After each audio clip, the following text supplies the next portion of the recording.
Welcome, explorer of the digital world. I'm thrilled you've stopped by. If you're new around here, subscribe and share this video with your global crew. Tell me, where are you watching from? I collect comments like postcards, and yours means a lot. Let's kick things off. The elevator climbed toward the 32nd floor of Hartwell Industries, where the late-day sunlight danced off the gleaming glass offices, scattering reflections across the Portland skyline. Michael adjusted his tie, the deep blue one Rachel had given him for their anniversary, and stepped into the upscale, polished reception area. "Hi," he said to the blonde woman seated behind the desk. "I'm here for Rachel Lane. I'm her husband." Her expression shifted just slightly, a trace of hesitation flickering in her eyes. "She's currently in a meeting," she responded evenly. "I'll wait," Michael replied with a calm nod, lifting a small gift bag. "It's a special occasion." A young man with a takeaway coffee passed behind him, casting a glance in Michael's direction, before sharing a knowing smirk with the receptionist. "She's with the CEO," the man said under his breath, smirking. "Probably saying thanks for that shiny new title, if you know what I mean." The receptionist shot him a sharp look of warning, but the words had already hit their mark. Michael's grip on the gift bag tightened. "Which office?" he asked in a low, controlled tone. "Mr. Lane, I really don't think—" "Where is she?" Reluctantly, the receptionist pointed down the hallway toward a set of dark wooden double doors. "The corner suite. They specifically asked not to be disturbed." Michael strode down the plush corridor, his steps muffled by the thick carpet. From behind the doors, he could hear muffled voices, Rachel's laugh, airy and too familiar, followed by a man's deeper cadence. His hand hovered just above the ornate brass handle. Then came a voice, unmistakable in tone and intent. "You earned that title flat on your back, darling." Michael pushed the door open. Inside, Rachel was perched on the lap of a silver-haired man Michael immediately recognized from internal memos and company features, Victor Kane, Hartwell's founder and chief executive. Her blazer was undone, one hand resting casually on Kane's chest. They turned to face him, not startled but calm, like predators momentarily interrupted mid-meal. "Michael," Rachel said evenly, making no move to stand. "It's not what you think." Kane smiled like a man used to getting away with things. "Oh, it's exactly what you think," he said coolly. "Your wife made her decision, Lane. She went with the man who could offer what you never could." Michael didn't react. His gaze swept the office, the half-empty champagne bottle on the desk, the flushed color in Rachel's cheeks, Kane's possessive grip on her hip. "I brought you something," Michael said quietly, as he walked just far enough to set the bag on the conference table by the door. "A little gift." Rachel stood then, smoothing her skirt in an attempt to salvage dignity.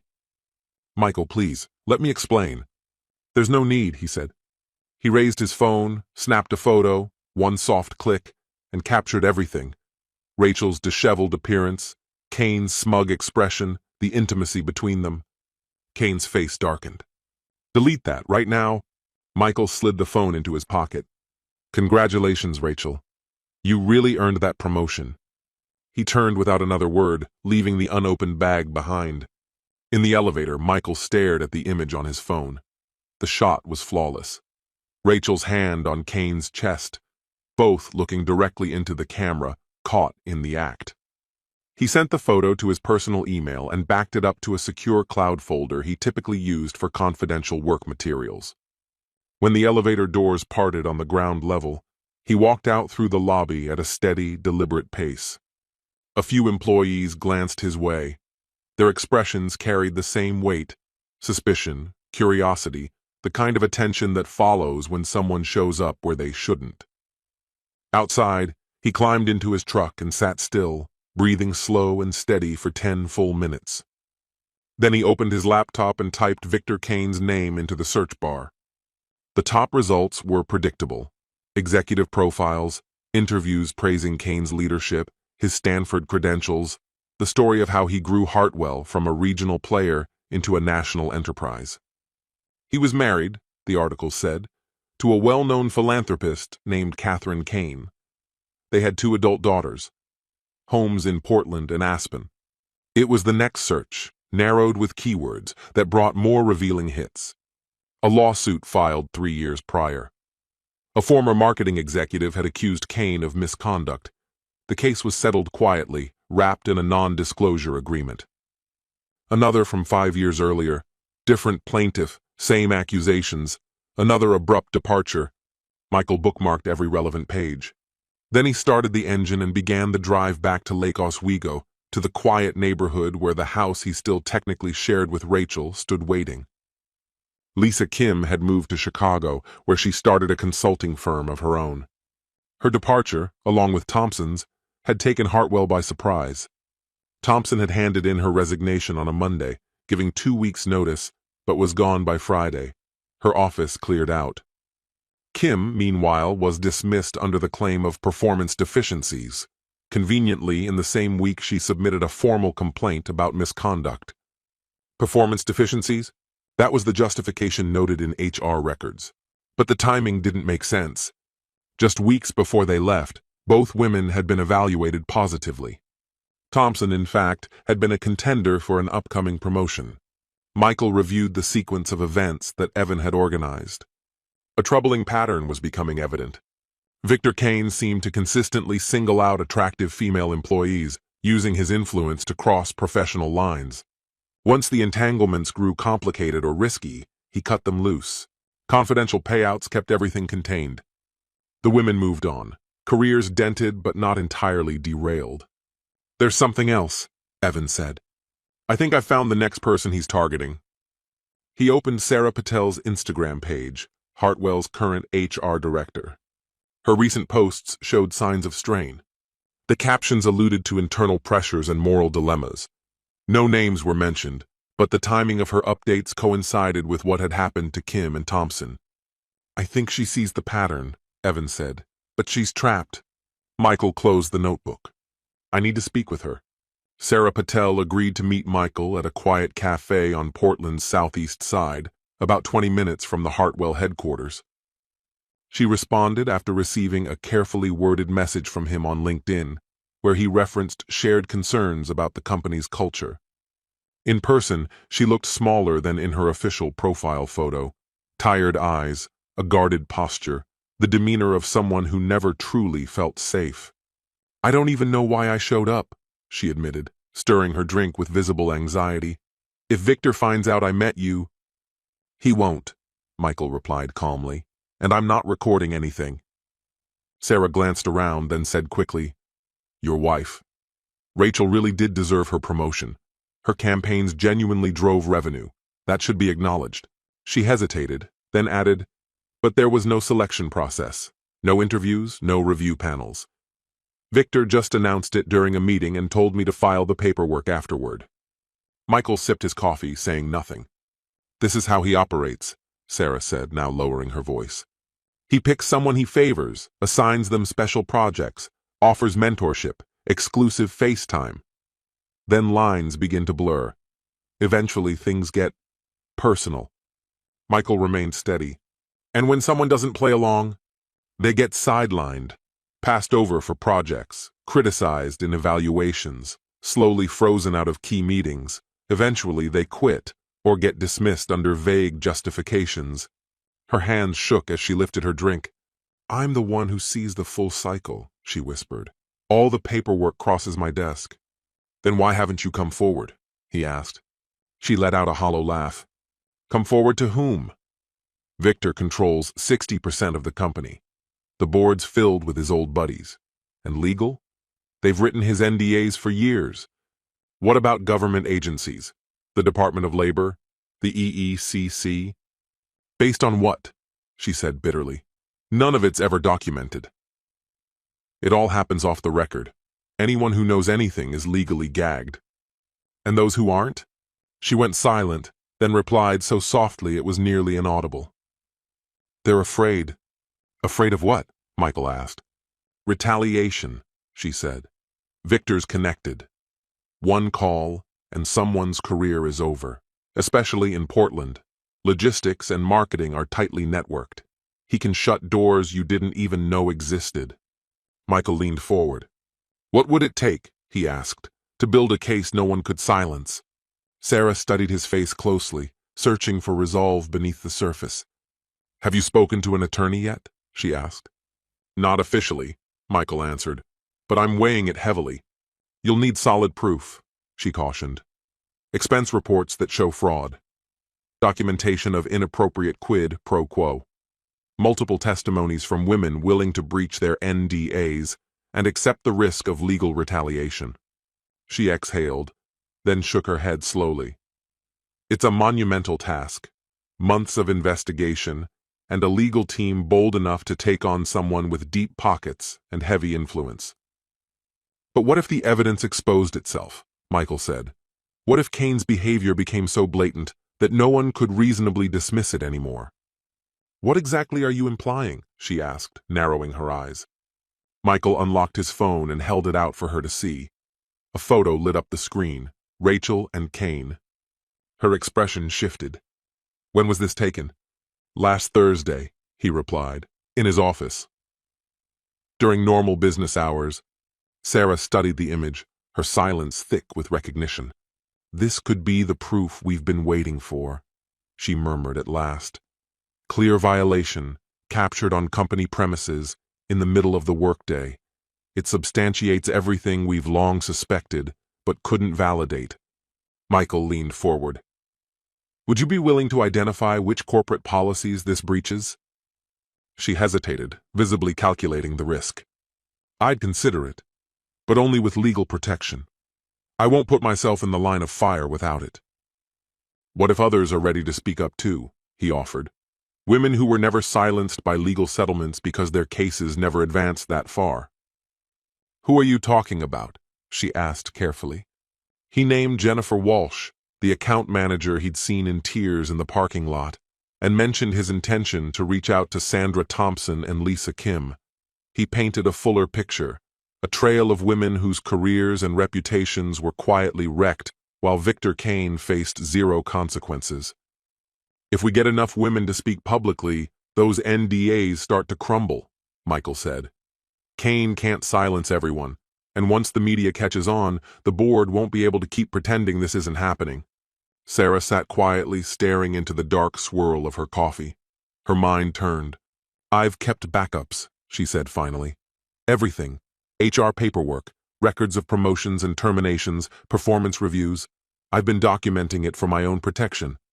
"Would you consider handing those files to a reporter?" he asked. "Only under full legal immunity. I'm not risking my future unless I'm protected." She looked up, her eyes locking onto his. "Are you really prepared to do this?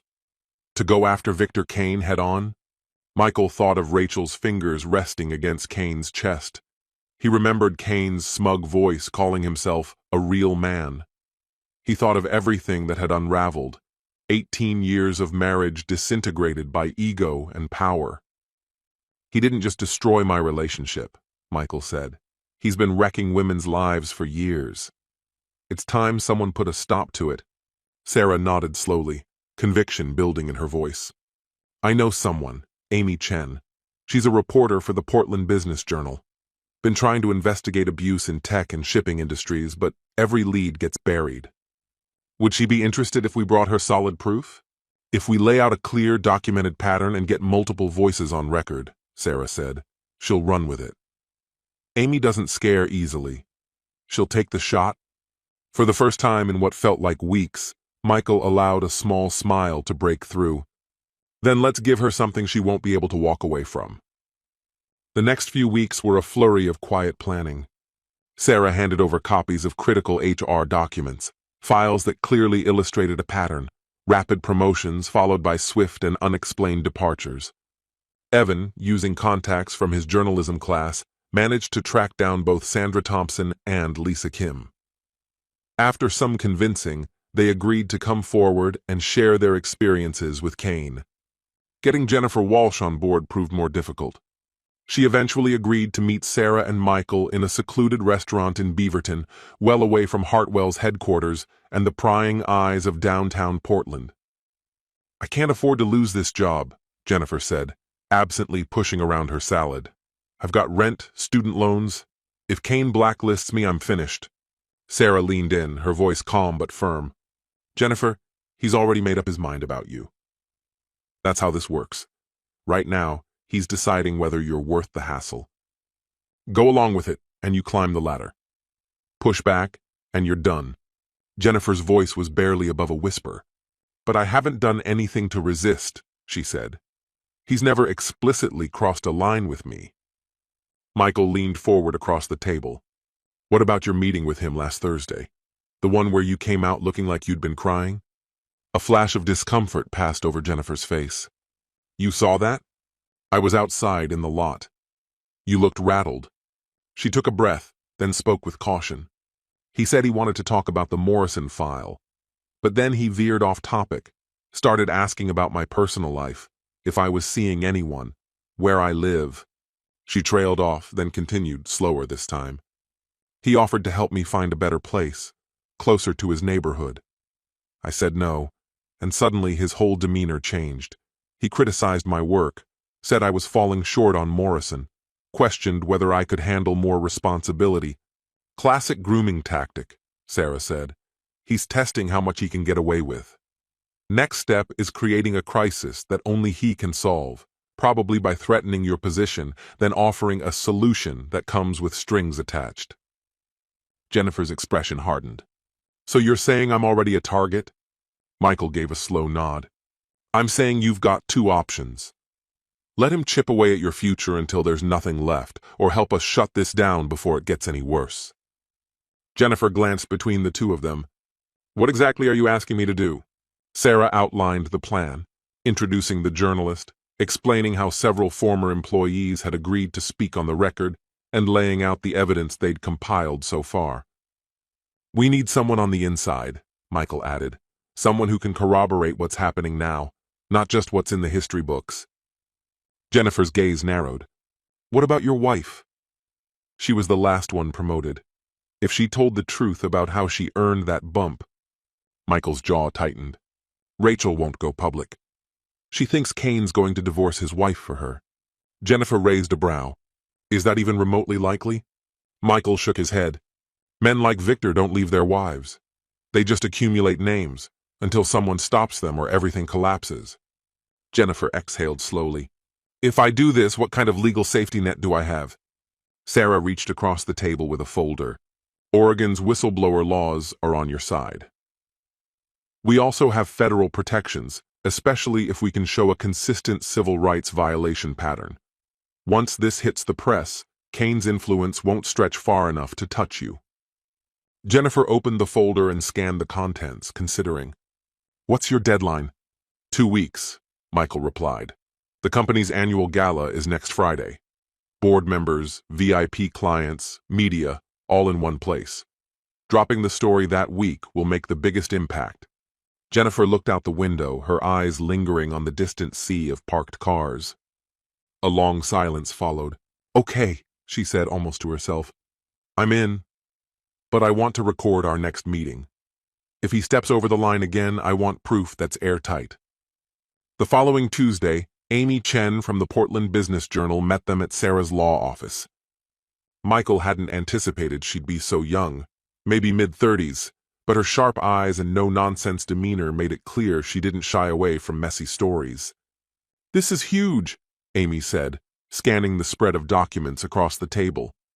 There were personnel records showing patterns of misconduct, spreadsheets hinting at financial irregularities, and sworn accounts from victims going back over half a decade. Do you think it's enough to publish? Michael asked. Amy looked up. It's enough for federal regulators to get involved. The financial anomalies alone could draw the SEC's attention. She tapped her pen thoughtfully. But before I move forward, I'll need to verify a few things. That includes asking Hartwell for a formal statement. And once I make that call, Kane will know the walls are closing in. How much warning does he get? Michael asked. Standard window is 1 to 2 days to reply to major accusations. Sarah frowned. That gives him a window to destroy files or intimidate people into silence. Maybe, Michael said, but it also gives him time to spiral, and desperate men tend to slip up. Power-hungry men like Victor Kane rarely survive public scrutiny unscathed. He's going to retaliate, Amy warned, sliding her folders into her bag. I'll have the piece ready by Thursday. If it passes editorial, it'll publish Friday morning, the same day as your fundraiser." Once she left, silence swallowed the room. The group sat motionless, fully aware of the chain reaction they'd just triggered. "Are we doing the right thing?" Jennifer asked, her voice barely audible. Sarah nodded, her conviction steady. "We're shielding women, many of whom don't even know they're in his line of fire yet." Michael's thoughts wandered to Rachel, to the decision she made in Kane's office that cost them nearly 2 decades of marriage. "This is about consequences," he said. "Kane's never had to face any before. That changes now." That Thursday evening, Michael sat in his truck across from Hartwell Industries. From where he was parked, Kane's office remained lit well into the night. Earlier that day, Amy Chen had confirmed. The article was finalized and scheduled to run in the morning. She'd also reached out to Kane's assistant at 3 p.m. to request an official response. Since then, Kane's car hadn't left the lot and his lights hadn't gone off. Behind the floor-to-ceiling windows, shadows moved back and forth. Kane, Rachel, and a few upper-level managers appeared to be in damage control mode. Michael's phone buzzed, a message from Rachel. "We need to talk. This is spiraling out of control." He ignored it. Another followed. "I know what you're doing. Don't push this further. You're about to ruin everything." Then came, "I made a mistake. I still love you. Let's try to fix this. Please." And finally, "Answer me, I'm begging you." He powered off the phone and turned his eyes back to the office tower.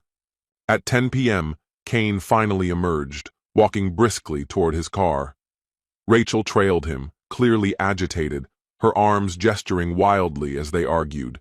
Kane's face was stone cold, the look of a man watching his empire disintegrate.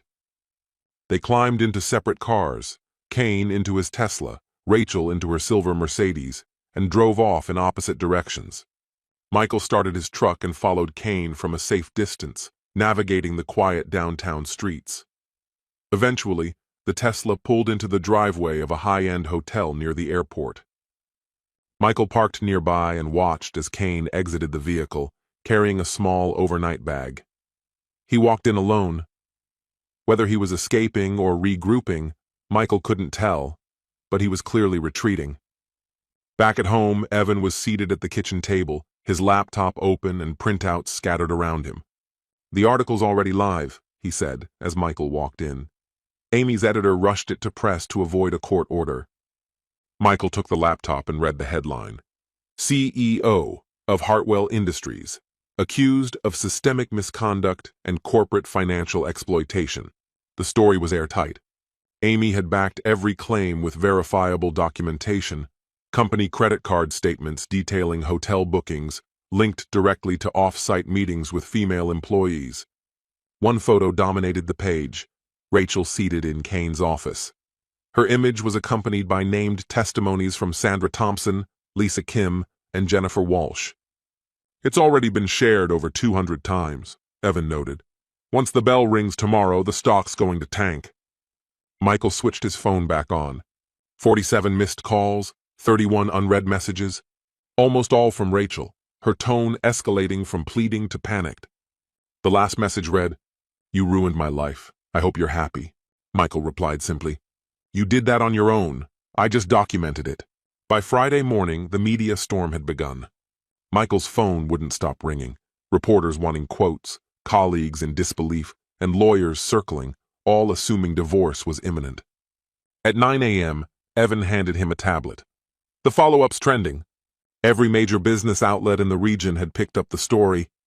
News channels aired back-to-back segments about predatory behavior in corporate America, with Hartwell Industries held up as a prime example. Pre-market projections showed the company's value had dropped by 30%. By noon, the board placed Victor Kane on administrative leave and announced an internal audit. Rachel was suspended indefinitely. 3 additional women came forward with new accusations, and the state attorney general declared a formal inquiry into Hartwell's internal practices. Later that day, Michael drove downtown and parked within sight of the company's headquarters. He didn't go inside. He stayed in the car and watched as the entire facade began to crumble. The lot outside was buzzing with media vans and reporters vying for position. Security personnel guarded the main entrance, redirecting employees to use a discreet side door instead. Victor Kane's personal parking space remained notably unoccupied. Michael's phone vibrated. It was Sarah Patel. "How are you holding up?" she asked. "Better than I expected," he answered. "How about you?" "Mostly relieved, but not without a fair bit of fear," she confessed. She paused before continuing. "The board has called an emergency meeting this afternoon. Their plan is to demand Kane's resignation. You think he'll go quietly? He doesn't really have a choice anymore. With the brand's reputation in freefall, they'll have to sever ties if they want any hope of surviving this." "What about Rachel?" "Her suspension will likely become permanent. After how visibly involved she was, there's no chance they'll keep her on." Michael felt an unsettling blend of cold vindication and hollow sorrow. Rachel had made her choices, but watching her world unravel so publicly hit harder than he had imagined. "The gala's still happening tonight," Sarah said. "Seriously?" "Canceling it would raise more red flags. The board's hoping to take control of the story by addressing it on their own terms." Michael had almost forgotten the gala entirely. Originally, it was supposed to be a night of celebration, recognizing Hartwell Industries' accomplishments with speeches, awards, and corporate fanfare. Now it would function more like crisis management in a tuxedo. "Are you planning to go?" she asked. He looked over at the invitation, still stashed away in a drawer from before the scandal broke, back when he was simply the proud husband of a rising executive. Now he was the reason the whole company was in turmoil. "Yes," he said at last, "I'll be there." The Hartwell Gala was set at the Portland Art Museum, a venue chosen months earlier for its elegance and reputation. Michael arrived at 7 p.m. sharp, wearing the same tailored suit he had worn on his wedding day almost 20 years before. The evening had a surreal atmosphere. Attendees clustered in tight, whispering circles, their conversations weighed down by the unfolding scandal. Many guests recognized Michael. Some gestured discreetly in his direction. Others murmured his name. A few offered awkward greetings or subdued condolences, treating him less like a whistleblower and more like someone mourning a personal loss. Rachel hadn't shown. Kane was absent too. Michael took a glass of wine from a passing server and stationed himself along the back wall of the gallery, deliberately staying out of the spotlight. The turnout was noticeably thinner than in years past. Several major clients and key board members had evidently chosen to avoid the spectacle altogether. At 8 p.m. on the dot, Harrison Bell, the elderly chairman of the board, approached the microphone. "Thank you all for joining us," he began, his voice steady but solemn, "especially on a day when our organization has faced such significant challenges." The room grew silent. Bell seemed ill at ease, referring often to a prepared set of legal-approved notes. "Effective immediately, Victor Kane has submitted his resignation." The audience responded with tepid applause, polite but far from enthusiastic. Bell then introduced the acting CEO, a seasoned board member appointed to guide the company through its leadership transition. The interim leader gave a brief, meticulously worded address emphasizing the company's commitment to rebuilding trust, enforcing ethical standards, and distancing itself from the misconduct of its former CEO. Just as Michael considered quietly slipping out, a wave of unease swept through the crowd near the entrance. Rachel had arrived. Despite being suspended, she had chosen to attend. She looked completely undone. The composed corporate persona she was known for had vanished. Her clothes were disheveled, her makeup appeared smeared, and her eyes were red and puffy. Whether from crying, drinking, or both was unclear. She pushed her way through the stunned audience, unfazed by the murmurs and startled expressions that followed her. "Excuse me," she called out, interrupting the interim CEO mid-sentence. "I need to say something." Security began moving toward her, but she stood firm, raising her voice so it carried across the room. Everyone in attendance knew the headlines. They'd all seen the images, heard the whispers, but there was one truth no one had heard aloud. She wavered on her feet for a moment, and that's when Michael realized she was intoxicated. "Victor Kane didn't manipulate me," she said flatly. "I wasn't forced into anything." I made a conscious decision to be with him. I didn't take the long road, she continued. I chose the shortcut. I knew the cost, and I paid it willingly. A heavy silence fell over the room. Even the security guards, who had begun approaching her, now stood still, unsure how to intervene when a confession was unfolding so publicly. I sacrificed 18 years of marriage for a job title I believed I deserved, she admitted. And when my husband found out what I'd done, I didn't try to fix it. I didn't beg for forgiveness. I chose Victor. That was my decision, not his. Mine. Her voice cracked under the pressure of her own admission. She scanned the audience until her eyes locked onto Michael, who had slowly made his way closer as she spoke. You wanted retribution, Michael. You got it, she said. I just hope it was worth shattering everything we created together. Then Rachel turned, walked off the stage, and exited the gala without another word, leaving the ballroom stunned into absolute silence. Harrison Bell hurried to the microphone, offering a stiff, awkward thanks to those still seated, and officially announcing the end of the night's program. Guests slowly began to leave, eager to distance themselves from the rawness of what had just transpired. Michael remained seated as the room emptied around him, Rachel's words echoing in his mind on repeat. He had achieved everything he set out to do. Victor Kane's empire was collapsing. Rachel's carefully constructed image had imploded. The corruption they had enabled was now exposed for the world to see. But one line stayed with him. I hope it was worth destroying everything we built. Was it? Jennifer Walsh approached quietly. She had been there on behalf of the Morrison account, part of her professional duties for the evening. You holding up okay? She asked gently. I should be asking you that, Michael replied. It all began because Kane targeted you. She nodded solemnly. Yeah, but it's over now. He won't be able to hurt anyone else. She paused, then added, but your wife was wrong about one thing. Michael looked at her. What do you mean? She said you destroyed what the two of you had. But that's not true. She destroyed it the moment she picked him over you. All you did was make sure someone finally faced the consequences. Michael glanced around the now nearly deserted ballroom. For Hartwell Industries, the night had been a PR nightmare, but for the people inside that system, it was long overdue justice. So, what now? He asked quietly. Now? Jennifer said. Now we pick up the pieces. We rebuild the company, rebuild ourselves, and you rebuild your life. It starts now, and we do better. Michael gave her a slow nod and turned to leave. Outside, the cameras were gone, the media vans already departed, and the parking lot sat in a quiet hush. His old pickup was still waiting beneath a lone street lamp, ready to take him home to whatever fragments of the past could still be salvaged. He drove slowly through the streets of downtown Portland, past the towering Hartwell headquarters, where a handful of office lights still burned, no doubt the crisis teams still at work. Past the corner cafe where he and Sarah had plotted their strategy to bring Kane down.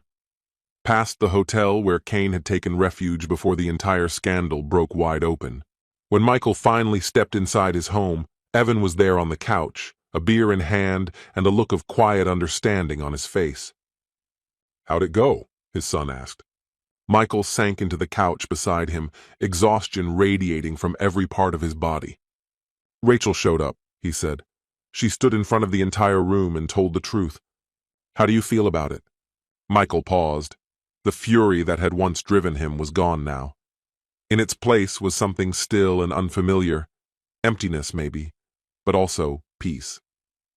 Honestly, he said, I think it's done. For real this time. Evan handed him the bottle. Dad? Yeah? I'm proud of you. Not for getting even, for doing what was right. You stopped someone dangerous. You made sure what happened to all those women won't happen again. A small, genuine smile crept across Michael's face, the first one in weeks. Thanks, he said. That means more than you know. They sat together in silence, but it wasn't the heavy kind. It was restorative, like something finally settling after being shaken for too long. Father and son, survivors of a life built on denial, now sitting together in the quiet aftermath of its collapse. Beyond the window pane, Portland carried on, unmoved by Victor Kane's downfall, untouched by Rachel's deceit, and gradually shedding the corruption that had once thrived behind polished office walls. It was 3 weeks later when Michael found an anonymous envelope waiting in his mailbox. Inside, he discovered a newspaper clipping announcing Hartwell Industries' rollout of new safeguards against workplace misconduct. A handwritten note from Jennifer Walsh accompanied it.